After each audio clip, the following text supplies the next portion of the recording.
Hello, everyone, and welcome to our second episode of the Estate Planning for a Lifetime and Beyond webinar series. I am your speaker today. I'm Mark Brandenburg, the owner of the Brandenburg Estate Planning Law Firm in the Atlanta area, and I'm glad you're here to join us. Today, we're going to be talking about the state of probate in Georgia. And particularly, we're going to be looking at probate in the perspective of how it has changed since the pandemic. And we are going to begin with some slides. If I'm too small on your screen, by the way, you might be able to expand the position of my face and the face of the slides on your own computer to make it appropriate for you. The agenda I want to cover in the next 30 minutes is, what is probate?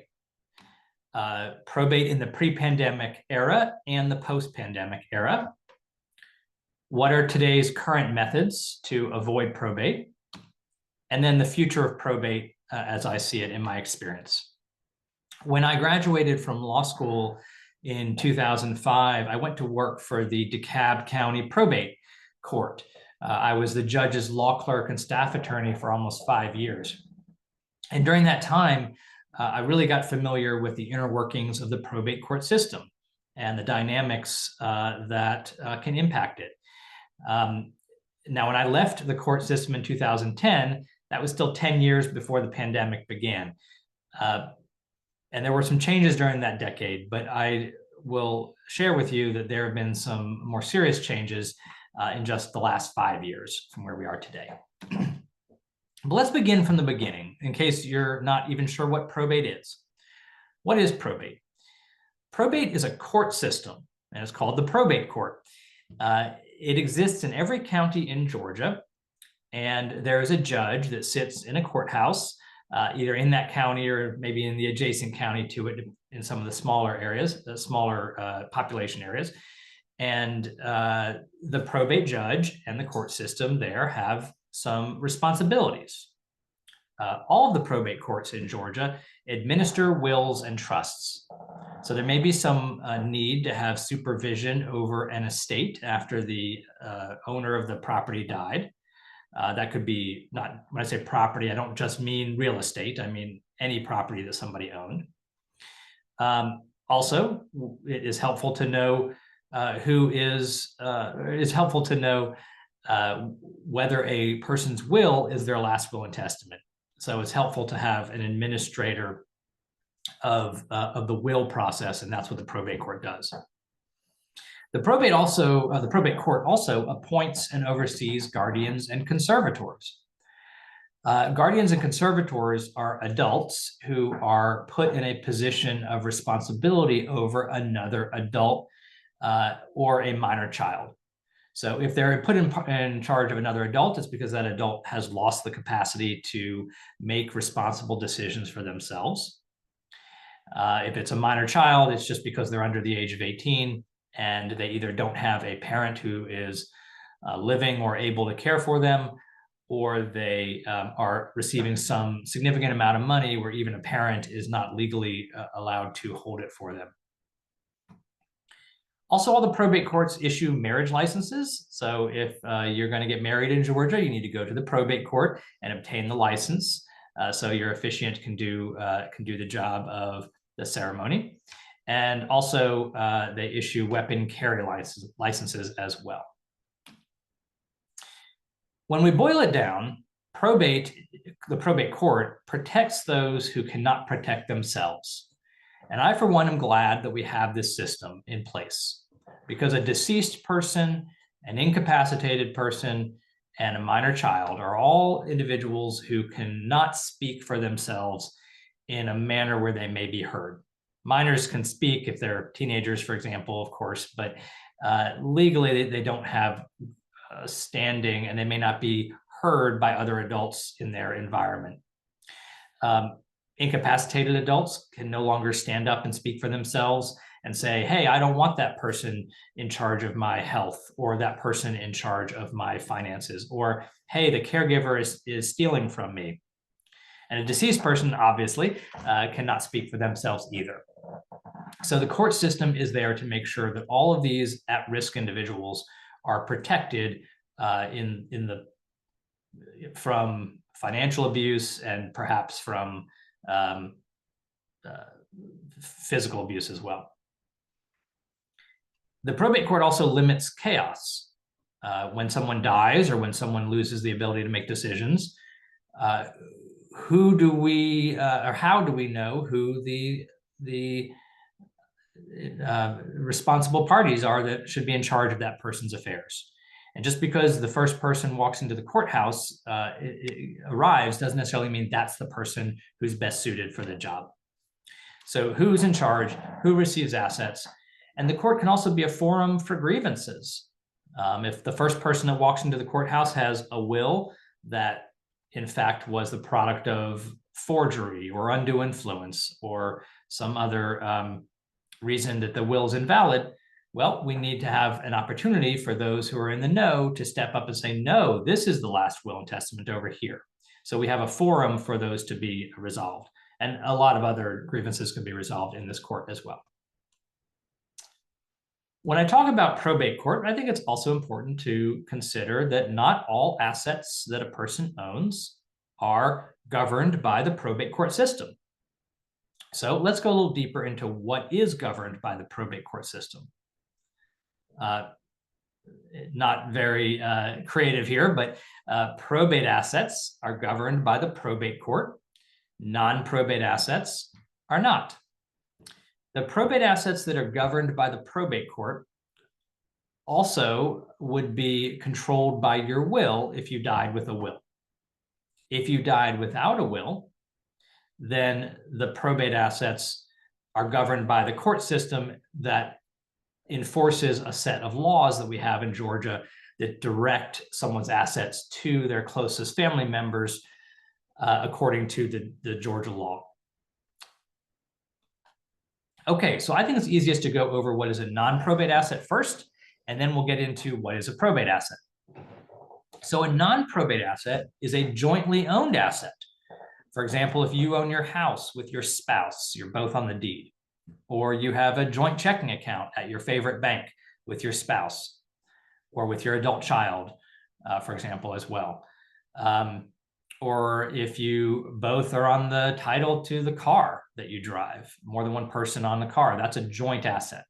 The way joint assets work is that when you have two owners, one owner dies, the surviving owner remains the owner of that asset. And it happens immediately, and it happens without a court system being involved in that transfer. Okay. Now, I do want to make a comment for those that are thinking about, well, I just want to put everything in a joint account to maybe avoid probate.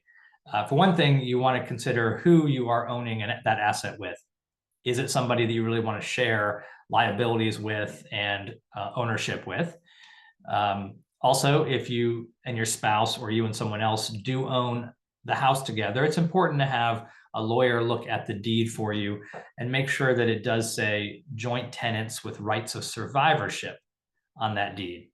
It needs to say that or something similar to that, or else my example of one owner dying and the other gets it automatically doesn't work. Another non-probate asset is any designated beneficiary asset. An example of a designated beneficiary asset is a retirement account. All right, if you have a 401k, 403b, Roth IRA, traditional IRA, inherited IRA, all those different kinds of retirement accounts, as long as you have updated with the provider of that account, who is to receive this account upon your death, then that happens automatically through a process that is between your survivors and the bank, and does not involve the probate court. So the probate court has no control over that asset. The same thing for life insurance. And then there's also something that you have at some banks called a transfer on death account, or sometimes called a payable on death account, where the bank allows you to name who's going to receive that account upon your death.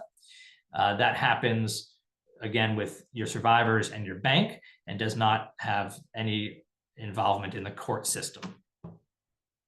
Also, trust assets are non-probate assets because the trust that holds the assets has instructions about what is to happen when you die. And that is all honored without the court system getting involved.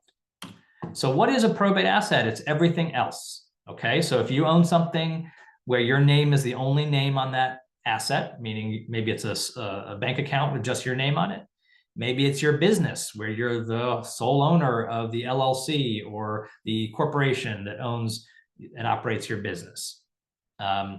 Maybe it's real estate that has your name on it only because you inherited it from your parents and didn't put your spouse's name on that piece of real estate. It could be a car. It could be the collectibles that you display in your home that are just in your name, or you just purchase them yourself. Those are all probate assets, okay? And if it's a probate asset, that means your will govern it, and it means that the probate court has a role in its transfer to the next person after you're gone. Oh, I see on my slide a mistake on the header here. It should say, how does probate impact you? All right, so how does probate impact you? Well, probate is the process to prove, is one of the things that probate does is to prove that a will is valid. All right, so if you die and your survivor comes forward to the probate court with a last will and testament, the court helps to confirm that it is, one, a valid will under state law, and two, that it is truly your last will and testament. There are steps that your survivors will have to take to probate a will. And just in short, that is, first, a petition has to be filed with your original will after you die. The original will has to be the wet ink version that you sign. Excuse me. That petition is often completed by a lawyer on your behalf, and it notifies the heirs who have survived you, so they can have an opportunity to object to your will if they have legal reason to do so.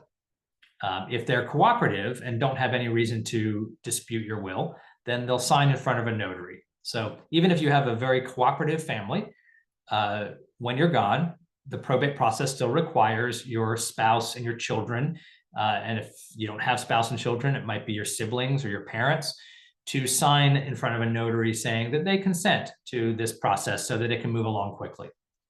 The court then reviews your will and makes sure it's valid under state law.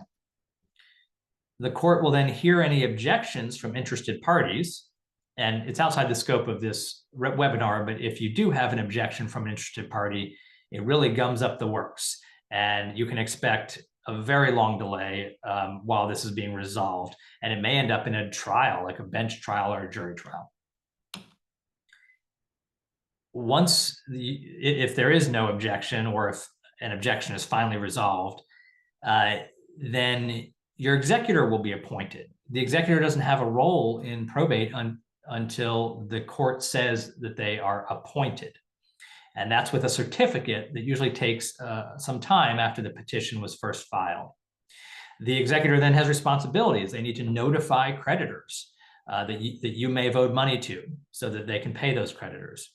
They also have to notify your beneficiaries, who are the individuals you want to leave assets to, which is a little bit of a strange new law we have, actually, but just in case they didn't know you died, or in case they didn't know they were in your will, they need to be notified by your executor. So there are advantages of the probate court system, even though you have to go through all those steps. It's useful for those who did not plan to try to get around it. If you died without a will, or you died with a will, it is really important that that process be there to protect you, because like I said, you can't speak for yourself after you're gone. It also can limit chaos. And I'm talking about like total chaos if we didn't have a court system at all. If you died and we had no court system, it would be a race to who gets to your house first. It would be a race to who gets to your banks first. The banks wouldn't know who to trust. It would be total chaos. So the system has its advantages. I'm glad it's here for those who are comfortable going through it. But there are disadvantages of the probate court system, and these have always been in place, but we'll talk in a moment about how they've changed since the pandemic. There are going to be government delays, no question. Just anytime you interact with the government, you are at the mercy of their schedule, of the limitations of what they can process, particularly if they're very busy or perhaps understaffed. And sometimes the government employees have responses that you didn't anticipate. They need more information, or something doesn't quite add up to them, because they're looking at it from the point of view that everyone is trying to cheat them and trying to trick them. So they're trying to protect you, and they're going to make it, unfortunately, slow and cumbersome in order to make sure it's being done right. Another disadvantage of the probate court system is it's a public process. Okay, so, and I'm particularly talking about death. If you're talking about an incapacitated adult, that's not public. But if we're talking about death, it is. So your will becomes a public document that anybody in the world can view. Your petition that your survivor submits with names and addresses of your survivors.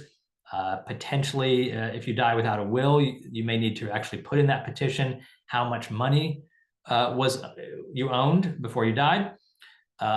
So there's a lot of information that becomes out there and becomes public.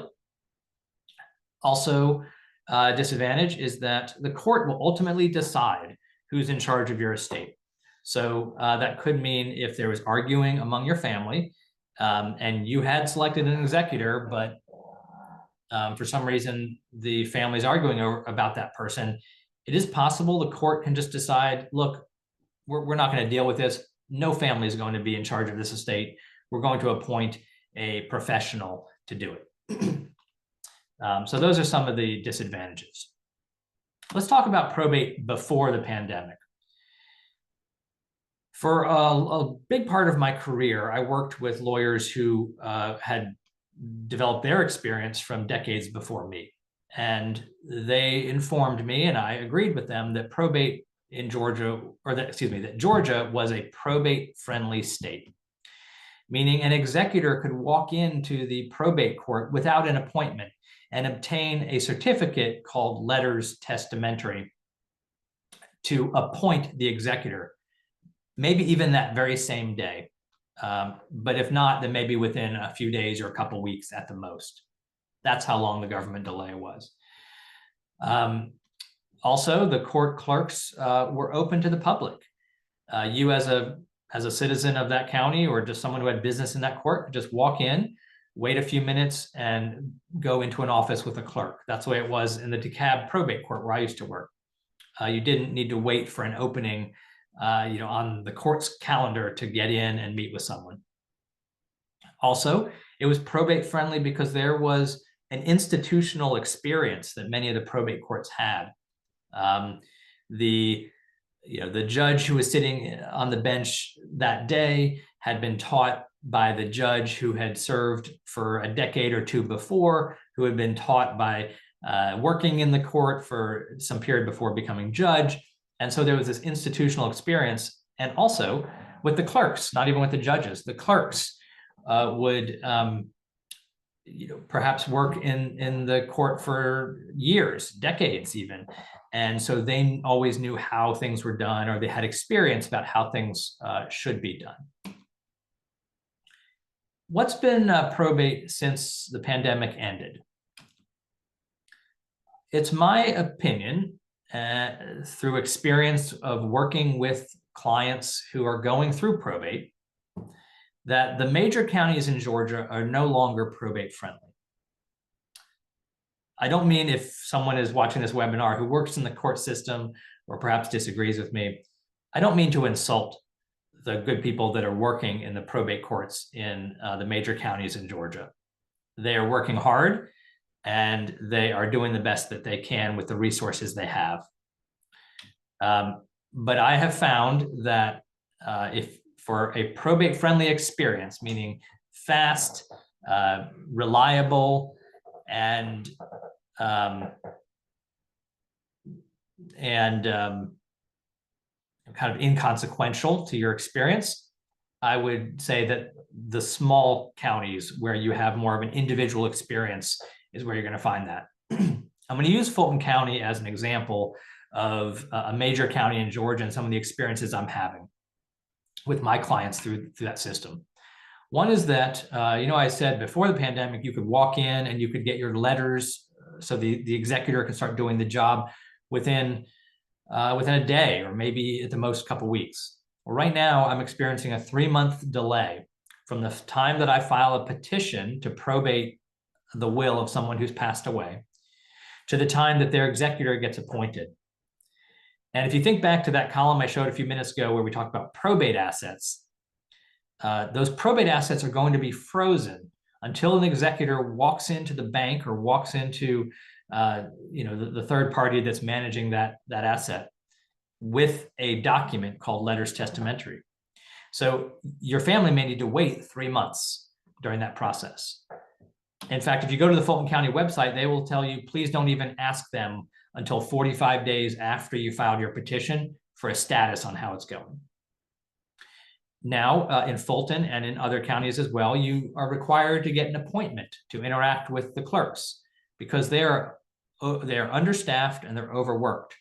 And there's just too many, and Fulton County has grown, and there's a lot for them to manage. So in order to get an appointment, sometimes you'll look at their scheduling calendar and it'll be a week from now before you can actually get an appointment. Now, they do right now in Fulton have a walk-in Wednesday program where you can walk in with no appointment on Wednesday. But I have found, of course, if your issue is on a Thursday, you then need to wait all the way until the next Wednesday to go in and have it addressed. Also, right now in Fulton, in my opinion, they lack some institutional experience there. And that's that they're getting there, in my opinion. And I know that Fulton has brought in some really great clerks who worked in other counties in Georgia to add to their experience. But there's been retirements as a result of the pandemic and years going on.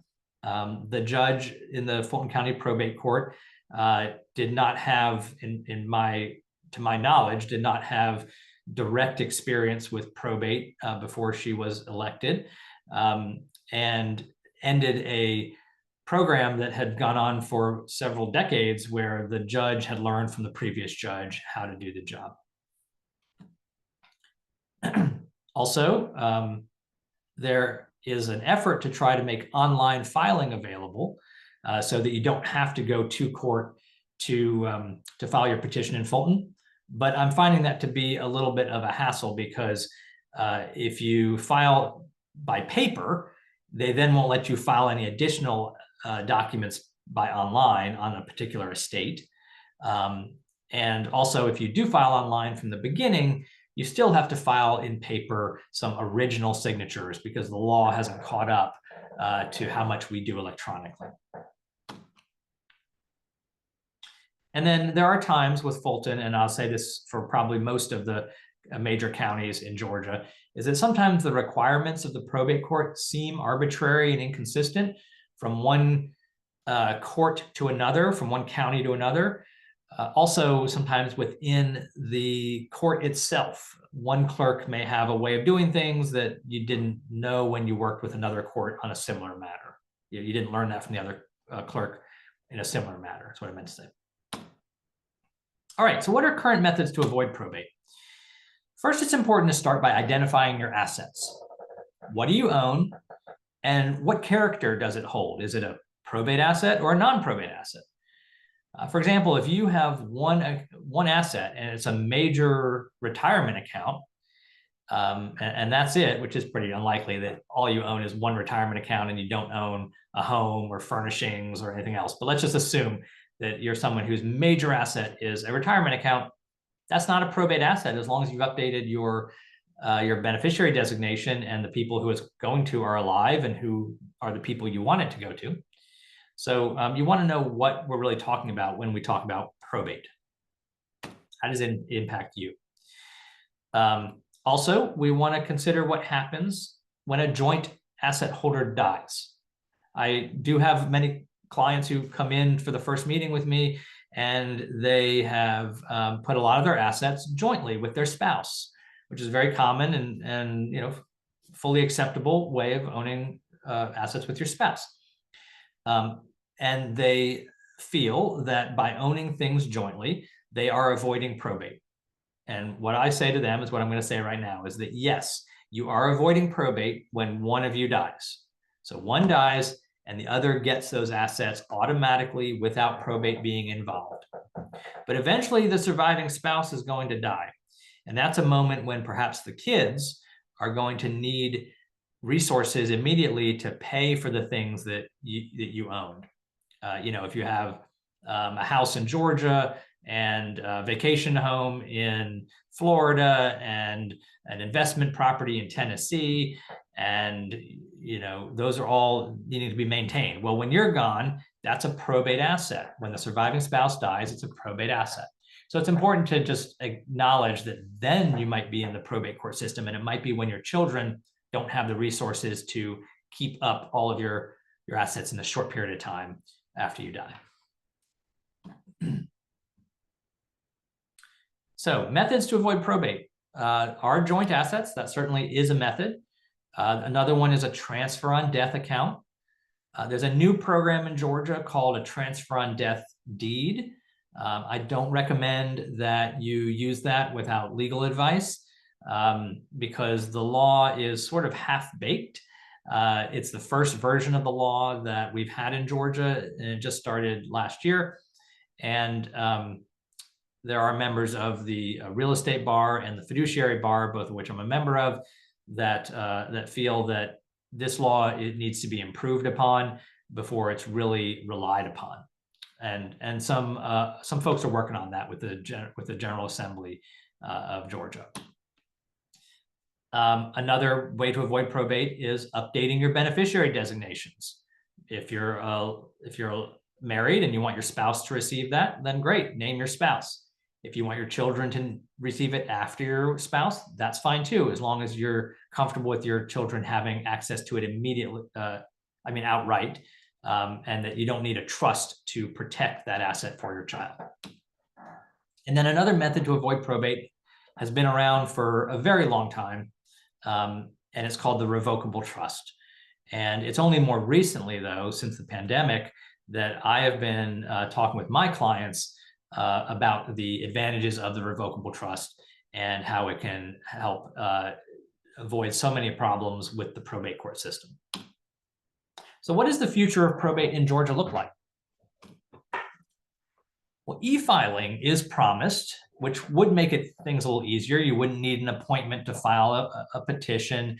You wouldn't need to wonder if your FedEx package arrived or got lost in the mail. It might allow for some faster responses from the court if they have a system that's monitoring any deficiencies.